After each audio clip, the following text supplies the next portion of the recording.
পারবেন? পারবেন? আজকে গুজরাটে মুসলমানদের উপর যে নির্যাতন হয়েছে, কাশ্মীরে মুসলমানদের উপর যে নির্যাতন হয়েছে, আরাকানে মুসলমানদের উপর যে নির্যাতন হয়েছে, ফিলিস্তিনের মুসলমানদের উপর যেইভাবে নির্যাতন হচ্ছে, সিরিয়ার মুসলমানদের উপর যেইভাবে নির্যাতন হচ্ছে, আমার বাংলাদেশ আল্লাহ দরবারে দোয়া করব, আল্লাহ যেন এই সমস্ত পরিণতির থেকে আমাদেরকে হেফাজত করেন, দেশটাকে যেন আল্লাহ পাক হেফাজত করেন, এই দেশে যেন এই ধরনের অবস্থা সৃষ্টি না হয়, এই জন্য আল্লাহ দরবারে দোয়া করব। কিন্তু জেনে রাখেন, ফিলিস্তিন 70,000 নবী যেখানে জন্মগ্রহণ করেছে, হাজার হাজার নবী যেই মাটির নিচে শুয়ে আছে, সেই জায়গাতে মুসলমানদের প্রথম কাফলা সেটা যদি ইহুদিরা দখল করে ফেলতে পারে, সেই জায়গার মুসলমানদের উপর যদি নির্যাতন হতে পারে, আমাদের মাটির নিচে শাহজালাল শুয়ে আছেন, আমাদের মাটির নিচে হাফিজ হুজুর শুয়ে আছেন, এই বলে যে আমাদের উপর কিছু হবে না, সেটা ভাবার কোনো কারণ নেই। যদি এমন কোন পরিস্থিতির সৃষ্টি হয়, আমাদেরকে যদি কোনো বিজাত গ্রাস করে ফেলে, আমাদেরকে যদি কাবু করে ফেলে, আমাদের দেশ যদি দখল করে ফেলে, দেশটা যদি বিজাতিদের হাতে চলে যায়, আর আমার বুক বরাবর রাইফেল আর বন্দুকের গুলি তাক করে যদি বলে ইসলাম ছাড়তে হবে, তখন কি বুক টান করে দাঁড়ায় বলতে পারবেন আমি একজন মুসলমান?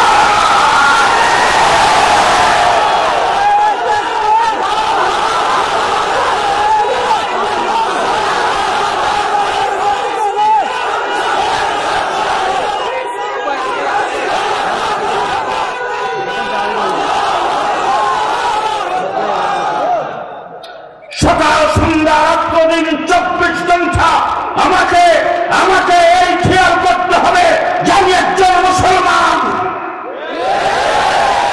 আমি মুসলমান, আমি মুসলমান। আমার নেতার কথা ইসলাম বাদ দেওয়া যাবে না, আমার দলের কথা ইসলাম বাদ দেওয়া যাবে না, আমার লিডারের কথা ইসলাম বাদ দেওয়া যাবে না, আমার কোনো বড় ভাইয়ের কথা ইসলাম বাদ দেওয়া যাবে না, আমার দেশের কোন লিডারের কথা ইসলাম বাদ দেওয়া যাবে না। আমি মুসলমান হিসাবে জন্মগ্রহণ করেছি, মুসলমান হিসাবে মৃত্যুবরণ করতে চাই। আল্লাহ পাক কোরআন শরীফে পরিষ্কার ভাষায় বলেছেন, লা তামুতুন্না ইল্লা ওয়া আনতুম মুসলিমুন। ও দুনিয়ার মানুষেরা, মুসলমান না হয়ে মৃত্যুবরণ করো না। সুতরাং আমি মুসলমান হইয়া কবরে যাইতে চাই। রাজি আছেন? রাজি আছেন? 1 নম্বর। 2 নম্বর কথা বলতে চাই, আপনি যখন দুনিয়া থেকে চলে যাবেন, তখন আপনার ছেলে ব্যারিস্টার, ডাক্তার, ইঞ্জিনিয়ার, প্রফেসর, তিনি বাড়িতে দৌড়ে আসছেন, বাবা ইন্তেকাল করেছেন, পাশের মসজিদ ইমাম সাহেবকে ডাক দিয়েছেন, তিনি আবার এলাকার বড় শিক্ষিত মানুষ, সবাই ওনাকে জাগতিক কারণে অত্যন্ত সম্মান করে। তিনি সেই ইমাম সাহেবকে ডাক দিয়েছেন, ইমাম সাহেব তাড়াতাড়ি আসেন। ইমাম সাহেব দৌড়ে আসছেন, বড় অফিসার মানুষ, এলাকার মানুষের কাছে সম্মানিত। এই ব্যক্তির ডাকে যদি না যায়, চাকরি থাকে কিনা? আসলে ইমাম সাহেব তোমার বাবার দরদে আসে নাই, ইমাম সাহেব চাকরি বাঁচাইবার জন্য এসেছে। আইসা ইমাম সাহেব সামনে সালাম দিয়ে দাঁড়াইছেন, বলছেন, ইমাম সাহেব বাবা তো মারা গেছেন, এখন কি করা? আরে বাবা মারা গেছেন, তুমি লাশটাকে কি করবা সেটাও তুমি জানো না। ইমাম সাহেব আইসা বলতেছেন, গায়ের জামা কাপড়গুলি খুলে ফেলান, হাতের আংটি খুলে ফেলেন, হাতের ঘড়ি খুলে ফেলেন, বাবার কোমরে যদি গুমছি থাকে সেটাও খুলে ফেলেন, শরীর থেকে খালি করে উত্তর দিকে মাথা দিয়ে শোয়া একটা চাদর দিয়ে রেখে দেন। বলে তারপর ইমাম সাহেব কি করতে হবে, এরপরে কি করতে হবে সেটাও তুমি জানো না। ইমাম সাহেব বলেন, মেয়েদেরকে বলেন বড়ই কথা দিয়ে গরম পানি করতে, এখন লাশকে ধোয়াবে। বলে ইমাম সাহেব, আপনি তো ইমামুল হাইয়্যি ওয়াল মাইয়্যিত, আপনি তো জিন্দারও ইমাম, মুর্দারও ইমাম, সুতরাং আপনি আবার জিগান কেন, লাশ কেন ধোয়াইব? আপনারা রাখছি তো এই কারণে। ইমাম সাহেব বলেন, ঠিক আছে, আমার যদি ধোয়াইতে হয় মুয়াজ্জিন সাহেবকে ডাক দিয়ে নিয়ে আসি। ইমাম সাহেব গায়ের জামা কাপড় পাল্টাইয়া মুয়াজ্জিন সাহেবকে ডেকে নিয়ে আসছেন। আইসা উড়ানের এক কোণার মধ্যে পর্দা দিয়ে ঘেরাও করে সেখানে ইমাম সাহেব লাশটাকে ধোয়াইল, কাপড় ইমাম সাহেব পরাইল। এরপর ইমাম সাহেব বললেন, ধরেন 4 জন, ধৈর্য তারপরে নিয়ে গেল জানাজার মাঠে। সেখানে যাইয়া ইমাম সাহেবের একটা সামাজিকতা আছে, তিনি জিজ্ঞেস করেছেন, জানাজার নামাজটা সাহেবকে পড়াইতো? মাথা নিচের দিকে থেকে ইমাম সাহেব জায়গা জায়গায় লজ্জা দেন, জানেন না আমরা যে নিয়ত জানি না, জায়গা জায়গায় লজ্জা দেন, জানেন না আমরা যে নিয়ত জানি না। ইমাম সাহেব, আপনি তো জানাজার নামাজ পড়াবেন, আপনি তো ইমামুল হাইয়্যি ওয়াল মাইয়্যিত, আপনি ওয়াক্তের 5 ওয়াক্তের ইমাম, জুমারও ইমাম, ঈদেরও ইমাম, জানাজারও ইমাম। সুতরাং ইমাম সাহেব জানাজার ময়দানে দাঁড়িয়েছেন, লাশটাকে সামনে নিয়ে। এবার ইমাম সাহেব যে জানাজা পড়তেন গেছেন, এটি কিন্তু ইমাম সাহেবের ফরমালিটি। চাকরি বাসাইতে, কথা বলেন বাস। আর তুমি ইমাম সাহেবের পাশে দাঁড়িয়েছ, তোমার মা তোমার বাবার জানাজাটাকে সামনে নিয়ে ইমাম সাহেব আল্লাহু আকবার করে নিয়ত বেঁধে দোয়া কালাম দিকি পড়তেছেন, আর তুমি নিয়ত করলেন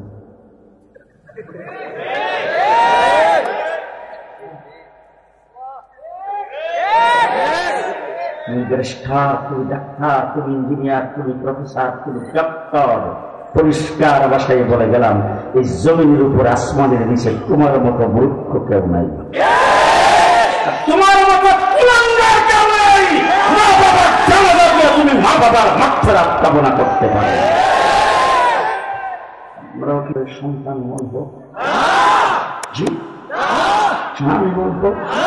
আমার কাছে আসছে, বাবার জন্য দোয়া চাইছে, হুজুর বাবা ইন্তেকাল করেছেন, বাবার জন্য দোয়া করেন। আমি বললাম, আপনি তো আমার কাছে দোয়া চাইতেছেন, আমি আপনার বাবার জন্য এখন দোয়া করে দিলাম, আল্লাহ আপনার বাবাকে মাফ করে দেবো, আল্লাহ আপনার বাবাকে জান্নাতবাসী করে দেবো। এই তো আপনি শুনলেন, আমার দোয়া চাইলেন, আপনাকে শুনে দিলাম, আপনি শেষ চলে গেলেন। হয়তো আমার কিছু হাদিয়া দিলেন, হাদিয়া পকেটে ফেলে দিলাম, বাস সারে গেল। এবার যদি আপনি বাড়তি কিছু করতে চান, হুজুর আমার মাদ্রাসার ছাত্রদেরকে নিয়ে একটু খতম করে দোয়া করে দিলেন, তাই আমি আপনাকে বলবো বসেন, জোহরের নামাজের টাইম আসুক, সেখানে খতম করে আপনার বাবার জন্য দোয়া করে দিব। এই তো শেষ। এখন আপনি যদি সার্বক্ষণিক দোয়া করেন, ভালো হবে খারাপ হয়, সে আমার জিজ্ঞেস করে, হুজুর দোয়া যে পড়ব কি করে দোয়া করতে হবে? আমি বললাম, কুলহুল্লাহ সূরা পড়বেন। মাথা নিচে দিদি দিয়ে কতক্ষণ বসে থেকে লম্বা একটা শ্বাস ছেড়ে, হুজুর কুলহুল্লাহ সূরাটা কারে পড়ো?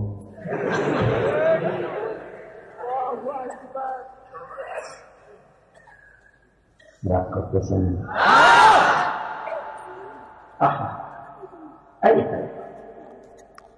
তুমি কুলহুল্লাহ সূরা পর্যন্ত জানো না, আবার মুসলমান দাবি করো। ইলেকশন আইলে মাথায় টুপি দাও, ওযু ছাড়াই মসজিদের ভিতরে যায় মুসলমানদের ভোট কালেকশনের জন্য। তুমি কি পাইতারা আর কি প্রতারণা জাতির সাথে করেছ, আল্লাহর সাথে করেছ। তোমার জায়গা জমিনের উপরও হবে না, জমিনের নিচেও হবে না।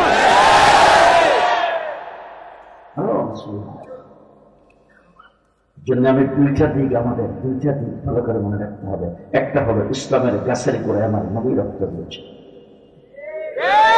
আজকে আমাদের দেশে কোনো ব্যক্তি যদি জীবন দেয়, মিছিলে যায় যদি মারা যায়, হত্যায় যায় যদি মারা যায়, রাস্তাঘাটে পড়ে যদি মরে, তাইলে আমাদের দেশের নেতারা কর্মীরা স্লোগান দেয়, এমুকে পবিত্র রক্ত ব্যথা যেতে দেব না। আমি আপনাদেরকে বলতে চাই, আমার নবীর চাইতে পবিত্র রক্ত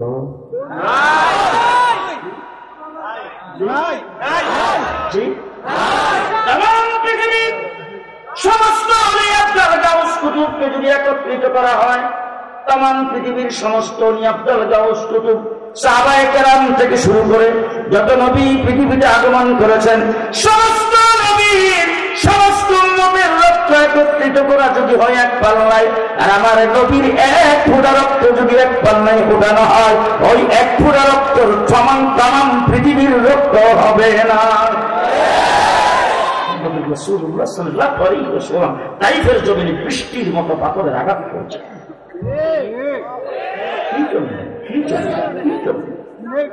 কি জন্য? আমার রাসূলকে তো বলা হয়েছে, রাজত্ব চাও, তোমাকে প্রেসিডেন্ট বানিয়ে দেওয়া হবে। সুন্দরী নারী বিয়ে করতে চাও, বিশ্ব সুন্দরী থেকে বাস করেছেন এমন নারী তোমাকে বিয়ে করে দেওয়া হবে। অর্থ সম্পদ চাও, দুটা পৃথিবীর বিখ্যাত ধনী তোমাকে বানিয়ে দেওয়া হবে। সবাই বাড়িতে নিয়ে যাবেন, নিয়ে যাবেন। মাদ্রাসার, এখানকার মাদ্রাসার যিনি মোহতাবেন, আশেপাশের মসজিদের যারা ইমাম, ওনাদেরকে বলবো, আগামীকাল থেকে যদি নামাজের জামাতে মুসল্লি বেশি হয়, মনে করবেন ওয়াজে কাগজ। এবার বন্ধুগণ, আমি আপনাদের সামনে ওয়াজ করার জন্য দাঁড়াই নেই, কয়েকটি কথা বলার জন্য দাঁড়াইছি। আমরা সবাই মুসলমান, দেশটা মুসলমানের দেশ।